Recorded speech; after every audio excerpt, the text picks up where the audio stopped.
call me Master Zen cause I'm afflict these bands. Yeah, bro, you see the stupid title, man. No wasting time. This is gonna be a long ass video, no long intro. Let's get into it. This is a tale of ancient times, when the world was on the brink of destruction. 7 heroes rose from the ashes to save all the realms. Behold, the 7 deadly sins! Many of us watched the 7 Deadly Sins on Netflix, all the way back when selfies Hell nah, not on Netflix, but I could say I watched it. Yeah. sticks were hailed as the height of human creation and not just used by Asian tourists at the Grand Canyon. Then in 2019, screenshots of frames that were clearly drawn by Ray Charles flooded the internet, and many like myself decided I'm not gonna watch that, I got other stuff to watch. But last month, as my father dragged me to bike across Portugal and Spain through thunderstorms, it got me thinking maybe the anime can't be that bad. But I was wrong. I was so wrong. So let's take a look at the anime that most people never bothered to finish to piece together what went wrong and how I, with 0 animation abilities, 0 writing skills, and a minor in African American studies for some reason, would fix it. Now let me give you a satire synopsis. Wait, what? A minor of African American? What? To piece together what went wrong and how I, with 0 animation abilities, 0 writing skills, and a minor in African American studies for some Is he saying a minor knowledge in African? What the fuck is this man saying, man? 0 writing skills and a minor in African American studies for some reason would fix it. Now let me give you a satire synopsis of the anime to catch you up to date, and I will be skipping a lot. 10 years ago, the 7 Deadly Sins supposedly betrayed the kingdom of Leones by making a pincushion of the Grand Master of the Holy Knights and then vanishing off the map. 10 years passed until the princess of the kingdom of Leones, Elizabeth, stumbles into a tavern saying that the kingdom has been overthrown by the Holy Knights, and that she's looking for the 7 Deadly Sins to help save the kingdom. Meliodas, the owner of the tavern, says, "Aren't they A fucking pervert. evil? That's like asking Dan Schneider to help make more Nickelodeon TV shows. The enemy of my enemy is my friend." Huh? That's like asking P. Diddy to help a kid's rap career. Meliodas still decides to help because he's actually the leader of the 7 Deadly Sins, so together they go out to try to find the other sins. Deanne was Slump in Moisty Mire. She's a giant whose entire purpose in the show is to lose every fight she's ever in. Bond was where most of them should have been, prison. Many years ago. Nah, bro, not born. Like, oh, literally, her mother had to could have swallowed that goofball. His fucking freak ass out here attracted to minors, man. Bond was searching for the Fountain of Youth. I think that's not even a minor. I think that's what a minor is. I don't know. There's like a baby, a toddler. I think that's minor. I don't know, bro. He's in love with a kid, bro. Which led him to the fairy forest where he ran into Elaine. They became rather good friends. Oh, thank God. I mean, no, why? Anyone but them? Elaine sacrifices herself, giving Bond the Fountain of Youth, making him immortal, with his singular goal to resurrect Elaine. King was on Reddit defending random women. His backstory is that he's the fairy king who was supposed to be there to protect the forest but was busy raising his future wife. Finally, Gother, who was just hanging around. He's a doll who lacks emotions and really wants a heart. Get out of here. Yo, this nigga was pissing me off on some parts or whatever, yeah. Tin Man wannabe, go follow the yellow brick road or something.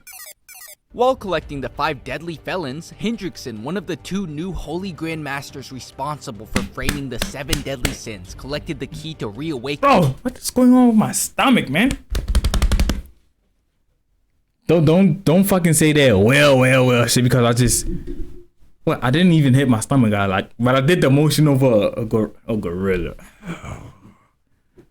Fuck you. In the Demon Clan that was sealed 3,000 years ago. Why? Holy Knights are too soft nowadays. Back in my day, Holy Knights were real men and not built like mechanical dicks with arms. What the hell, man? So, to stop the Demon Clan from being resurrected and save Elizabeth, the 5 deadly felons attack Leones along with help from King Arthur and Merlin, the 6th sin who is also here now.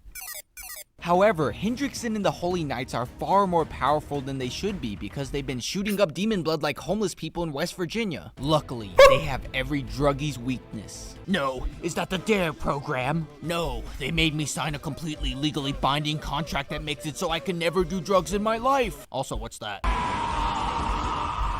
Yeah, baby! As soon as Season 2 started, they added power levels, saying things like, "It's reacting to our power level," and "It's over 9,000! Despite reducing Hendrix into atoms, he's still alive, and the seal to the demon world was partially broken by the other leader of the Holy Knights, Dreyfus, who had a demon controlling him. Bro, why that goofball look like he ain't got no pants on, man? Look. He's still alive, and the seal to the demon world was partially broken by... Like, the color of his pants is... Okay, the more I look at it, the more it's like this nigga is actually naked, and this man is got this wiener swinging in this man's face while he's down and paralyzed, which is like a weird position because he can literally do anything he wants. Fuck it. The other leader of the Holy Knights, Dreyfus, who had a demon controlling him all along. This allows the 10 Commandments, the 10 strongest members of the demon race, to be revived. To counteract them, we're introduced to my glorious king, my sunshine, my only Get this man's wiener out your mouth, bro. sunshine. Escanor is the final member of the 7 deadly sins, and the strongest of all of them when the sun is up. To try to keep up, everyone begins intensive training. Meliodas dies. Now it gets bad. It got me watching from my bed like... They even decided to turn the blood white. Never in a million years did I think I'd be looking up uncensored versions of the 7 deadly sins after the age of 16. It starts by telling us about Elizabeth's and Meliodas' curses. When the original Holy War was going on 3,000 years ago between the angels, demons, giants, humans, and gnats, Meliodas was the leader of the 10 Commandments, but he fell in love turning into Bob from Open Season. Oh, Meliodas, I think we should bring peace between the races. Oh, I agree, it's a marvelous idea. So the Supreme Deity and Demon King decided, I know we've been fighting since the dawn of time and could kill them and just be done with it, but Let's fuck. fuck those kids in particular. giving Meliodas the curse of always being resurrected when he dies, but each time he loses his emotions, slowly turning into my ex. And Elizabeth got infinite reincarnation, where she will always be reborn without her memories, fall in love with Meliodas, regain her memories of her past lives, then die within 3 days in front of him. This is why Meliodas' goal of the anime is to break the curses. Back in real time, Oh, that's the old. That's the whole plot. Oh, I don't know, bro. I just watch anime if it's entertaining. See flesh and lights. Oh, they doing some funny things. Oh, they squabbling. They squabbling for real. That's it. Or maybe I didn't finish it. I don't know, bro. Elizabeth gets her memories back, meaning she has less than 3 days before she gets sent back to the character creation. Panicking because he's tired of changing her diapers, saying, You're gonna be such a heartbreaker when you grow up. he decides to join the demons, absorb all the commandments to become the new Demon King, then break the curse. Now Zeldris, the new leader, is not okay with this. This is his birthright. Until he's offered a big titty vampire mommy. I believe Zeldris responded with, Awooga! Normally, Meliodas wouldn't do something so rash, but since he lost his emotions last time he died, he still had that post-death clarity. So, Bond goes to Purgatory to get his emotions back, since he's the only one who can survive there. Because 1 minute in Purgatory is 1 year in the real world. It has poisonous air that eats at the flesh and souls of all mortals. In other words, California. But all the pain Bond felt, the years he suffered, was nothing compared to the pain I went through after Elizabeth got that great Clips haircut. On the bright side, Arthur dies. King gets his final form, this you. Bond returns from Purgatory and revives Elaine by giving up his immortality. As long as I can fulfill the promise I made to you, to steal you away someday. That is a toddler, bro. What the No fuck? matter what. What Bond didn't know is that the only thing that would be stolen away from him was his freedom. Realistically, think of how romantic this could have been if she hit puberty 15 years ago. Bro, it would have been nice, man. Maybe that's the reason why the enemy fell off. I don't know. The Demon King takes over Meliodas' body, they team combo the Demon King and win. But in the process, the Archangel most likely to say demonic with the hard C dies. Any final words? This is but one small step along the way. The first step that will bring the goddesses and demons together after despising each other for so long. What? No, man. Didn't you just commit genocide the other day? I changed a lot in the last few days I've been unsealed. You became unracist in a day. Wow. Yes. Hey, man, if that was possible in the real world, bro, I really wonder where the advance. Like, I really wonder, how would the human race would advance. Hi, we can only dream, man. Meliodas breaks the curse. Bond loses his virginity in chapter 308. Bro, don't tell me this man put it. Oh, man. Trust me, it's important to the lore. Everyone No, celebrated, man. And then there was Rock. What's 17 more years? I can always start again.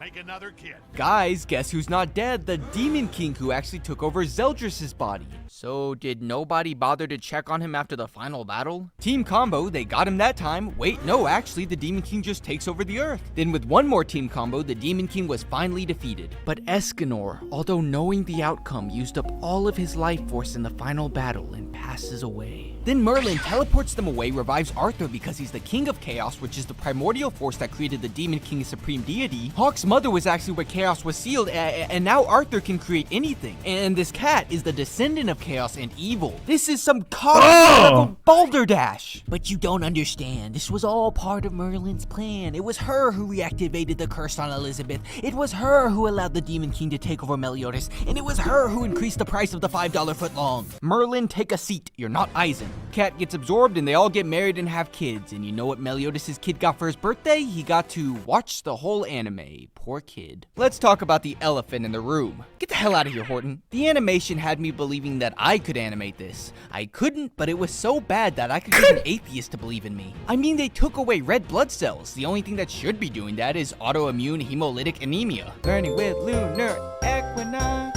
The Meliodas versus Escanor fight was the fight that was supposed to be up there with Sukuna versus Maharaga, Saitama versus Boros, Twilight versus Tyrant. Instead, it came close. Ain't no way this goofball just try to sneak in that motherfucking little goofy little cartoon, boy. What? Sukuna versus Maharaga, Saitama versus Boros, Twilight. This goofball, this is the first time me seeing his face. He showed his face, meaning I can tell that he's older than me. Crazy. Versus Tyrant. Instead, it came closer to watching a Beyblade battle. This is one of the reasons it's known as 7 Deadly Frames, more like 7 Deadly Facelifts, jeez. There are not many times when it's universally agreed that the manga is better than the anime, but this is one of those times because the animation looks like Play-Doh when you combine all the flavors. This is mostly due to A1 Pictures after season 2 saying, I don't want to play with this anymore, giving it to Studio Dean. Need I say more? But why would A1 Pictures stop making 7 Deadly Sins? Well, fake money, baby! Why make more 7 Deadly Bankruptcies when our cash cow is about to make us millions by turning Sylvester Stallone into a cute anime girl? The real reason is because after the Prisoners of the Sky movie didn't perform nearly as well as Ordinal Scale, or a single Asuna figure for that matter, they decided it wasn't profitable anymore. And since basically no studio wanted it due to the time constraints, it resulted in anytime you pause it, something funny will be on screen. Face structures are constantly changing. Every character looks like they failed a Botox. Look guys, it's turning into night and they totally aren't just decreasing the brightness of layers. I originally wrote, make sure to mention I am nitpicking scenes that look bad. It's not all bad. That was before I started season 3 and I was wrong. It was all bad. So here are a few of my favorite scenes to highlight just how abhorrent the animation was. This is not my Bond. These are fairy PNGs being moved across the screen. Meliodas just Bro, I know I'm a lazy ass nigga, but damn, bro. floats away here. And I'm no genius, but that smoke is moving sideways. This wouldn't be as problematic in a show like Non-Baiori, but when a show is, well, a battle shonen that highlights fights, animation is important. Because 12-year-old me doesn't care about the deep emotional turmoil of how it feels losing a loved one hundreds of times in front of your eyes. I don't care, bro. Still, nigga is a pervert. I don't care about none of that. I care if when Escanor fights, he has more frames than a loaf of bread. Afterwards, I did watch all of the movies and sequels, and I will say that I am still a certified CGI hater. I felt like I was— Bro, I thought, bro, on my own, me, boy, I don't care what anybody say, bro. CGI just look ass, bro. Like, how do I put this? I can't even say nothing about being creative or, like, putting a lot of work into doing something because I do reaction videos. It's literally the most easiest thing you can do on YouTube. But bro, see, when they introduced CGI in the anime, bro, like it be ruining the fuck out of me. I be not like I could literally just watch an anime show or whatever, and I really think about, oh, they didn't animate him here. But it's like when something is very noticeable, come on, man. And especially like the enemies that I like, bro. Watching gameplay from the 7 Deadly Sins 3DS game. Actually, Actually, that might be too insulting, to the 3DS game. To be fair though, the fights were better and the Four Horsemen had some great animation. But maybe this was just their master plan. By making the anime unwatchable, it creates a hole in your heart like when you only eat half a cheeseburger, forcing you to read the manga, increasing the manga sales. Or maybe it just sucked, I don't know. Bit of a hot take, but I am against pedophilia. I don't have nearly enough subscribers for that. But I'm not a big fan of the 7 deadly groomers. I don't know how or why, but every character in this show has been groomed or is a groomer. You of course have Meliodas, but he didn't choose this life. He has that playground riz built into him. Merlin fell in love with him after meeting him once, and because she couldn't get him, she tried to fill that void with knowledge, leading her to Eisen Out. I personally fill that void with Swiss rolls and false hope. She even made this adult form, even though she's eternally 12, to get with Meliodas. Hey, what? She's eternally 12. What the? How was it, bro? Oh, I didn't, bro. I'm telling you, bro. I can literally watch the most effed up show, the most effed up show, and still not realize, bro, a lot of things could literally just flow over my head or just fly over my head. What? Or maybe this happened after, like this happened after I stopped watching it, or like, I don't know. I was waiting on the new season or something. Meaning that I stopped anyway, cause I forgot about the anime. Bro, Which was probably her biggest mistake. Deanne did the exact same thing. She got a parasocial relationship from a single meet and greet, and by the time she met him again, it was too late because I like him younger. As young as possible. It's difficult to talk about Meliodas without mentioning. Keep your hands off my woman, understand me? The fuck?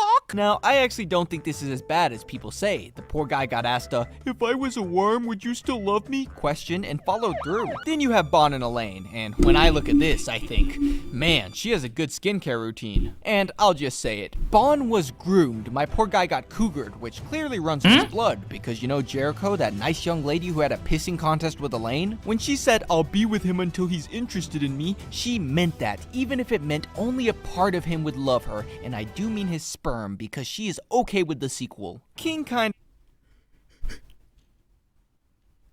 of Stockholm Deanne into loving him, but he does get a pass because it's a childhood romance. Kind of. Well, one was a child. I will defend the mangaka a bit, because maybe he just likes drawing characters younger, since it's intended for a younger audience, and it's not just the girls drawn this way. Meliodas is built like a 12-year-old bodybuilder that claims to be natural. However, this was an anime that I feared somebody walking in on me watching because of the fan service. I once saw my dad watching this on Netflix and quickly skipped to the Escanor fights, then quickly turned it on to Konosuba, which I regret slightly less. I don't want to see someone getting groped every 3 seconds as the punchline. Yeah, bro. Now, bro, there's so many reasons. I could say right now I could say I'm happy that I stopped watching anime, or I don't know, bro. I was able to watch the episodes or whatever. I don't know, bro. Then after that, I was not able to, because I was waiting for the new episodes. So it meant that technically I stopped watching anime. Literally, bro, you would think a nigga lying, bro. Every 2 minutes, this nigga on some other things. I get that the audience it's intended for just stopped using pacifiers a few days ago, and this would definitely keep a younger me watching. But maybe I don't want to see a panel saying that I'm gonna wear panties for the first time. Granted, this anime is inspired by Dragon Ball, and Goku did a bit of funny business back in the day, but the difference is Goku was an innocent child, not the equivalent of a creepy guy hanging out in Hooters. Then you have... Bro, even if you find out bro, who the fuck designed this? Bro, bro, every 2 minutes, bro, this man is just some wild things is just happening. It's not even funny no more, man. Merlin, who dresses like this because she doesn't care what other people think. If that were true, she'd be wearing jeggings or whatever Adam Sandler wears. But I'm not complaining. Anyone you think is dead isn't. What you mean you're not complaining? Did you forget that you said that internally she's 12? Hey, man. Hey, man, you better refrain from those type of talks, man. But I wouldn't even blame him.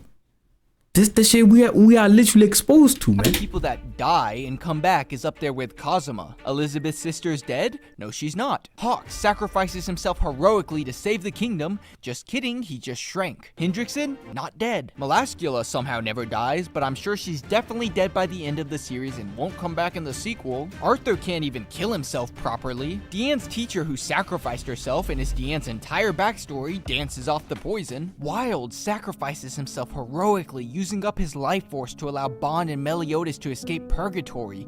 Or did he? This guy got killed, but actually he comes back as a dog. Hellbrim dies 4 separate times. And I wouldn't even be surprised if the Demon King came back, taking over a disabled carrot. Even Escanor dies, and any second now he'll be back.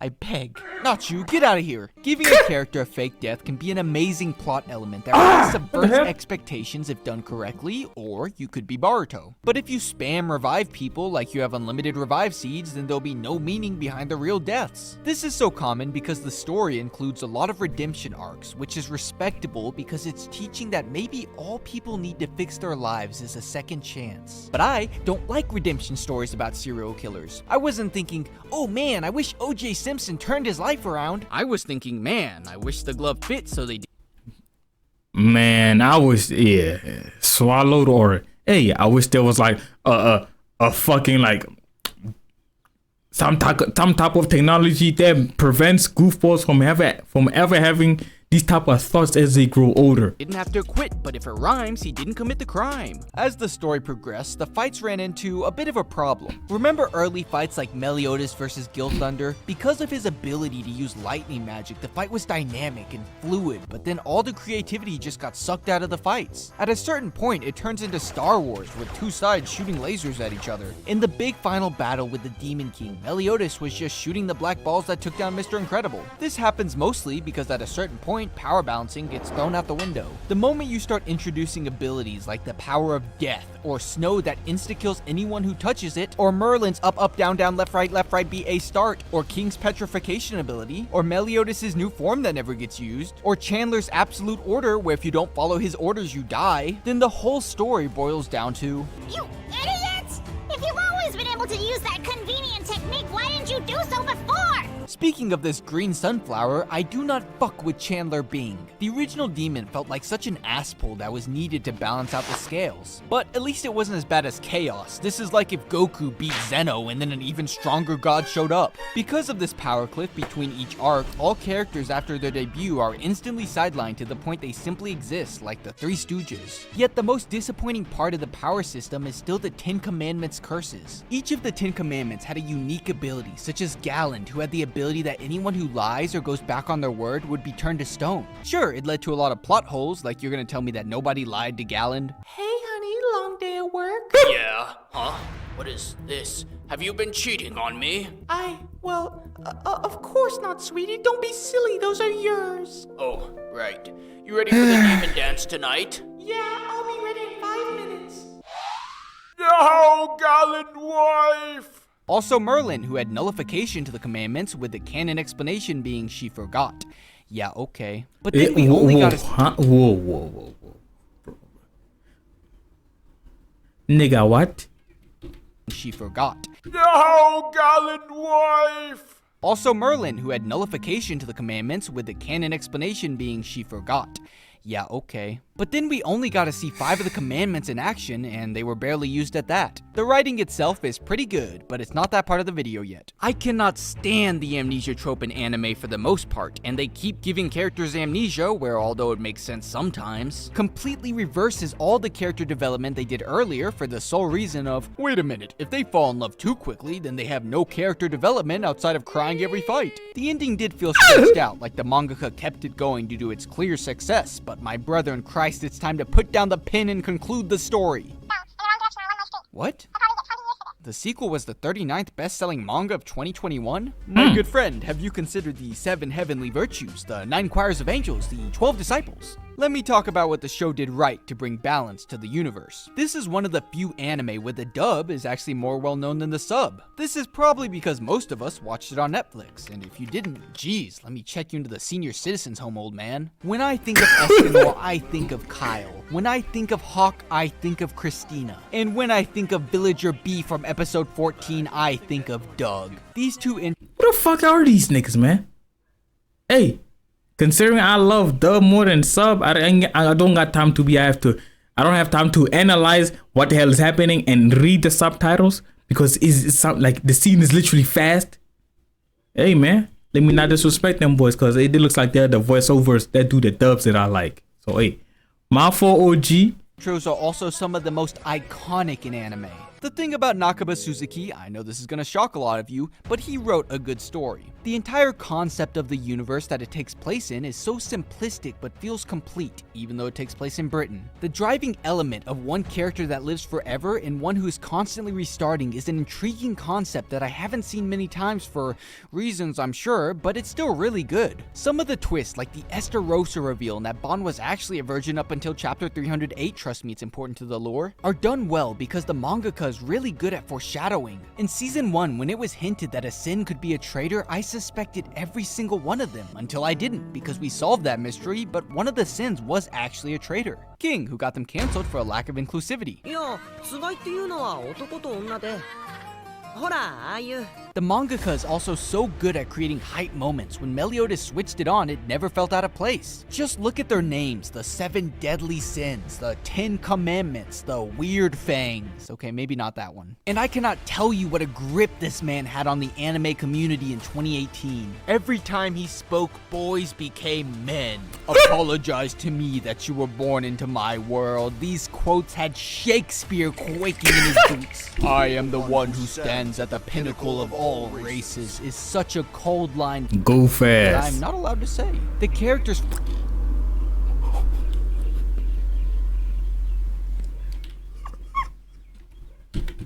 I am the one who stands at the pinnacle of all races is such a cold line.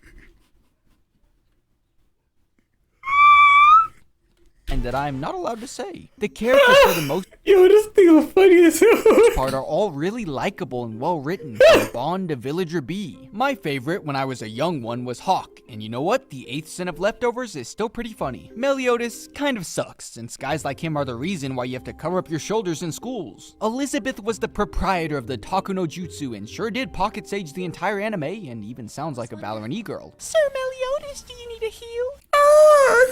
Get the fuck out of that shit, The original user of Infinity, and I cannot tell you what a chokehold Merlin had on me as a teenager. But discovering this is her true form was my 13th reason why I felt like I got groomed.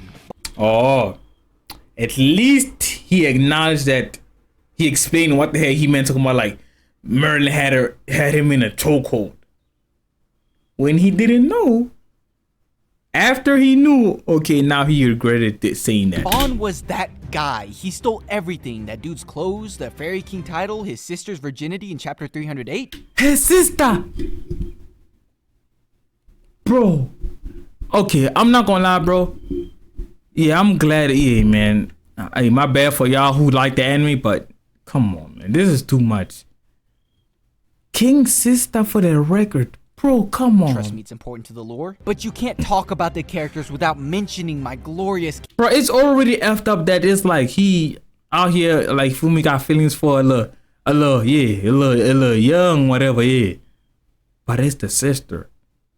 Sweet Home Alabama? King Escanor. If I had to show any anime clip to get a 13-year-old kid to watch anime, I would show him Rent a Girlfriend. But if they had loving parents, I would show them Escanor versus Estarossa. Yet I will never forgive them for NTRing my goat. I don't care about the rest of them, especially the guy whose entire ability is to give trauma to people. You're not my father, relax. Almost all characters follow a theme that bad guys aren't all bad and that good guys aren't all good. My favorite of this instance was Fraudrin, who grew to love the kid of the body he hijacked, which was so unexpected but really showed the depths of even the villains. Too bad everything good in this story was ruined by giving Elizabeth this 5 and below haircut. In conclusion, if you flip through the manga fast enough, it has better animation. You need to shut up now. 0 out of 10. I wished I was the one who got amnesia. Hello, Outro Lunar here. You're probably not wondering where all my uploads have been. Well, I went to Portugal first, and now I am moving back to the land of freedom in a few months, so they took all my stuff, and I am working under a bedsheet now. So until I Wait, who took your stuff? What the fuck? get there in June-ish, my upload schedule will be pretty bad, so thanks for bearing with me, and also this was a long video, and I may or may not have deleted my script once and had to redo it. So click here and click, Yeah, man. Immaculate video. Even though it's about weird things. I'm gonna see you next video. Before this comes a fucking 30-minute video, but it is what it is.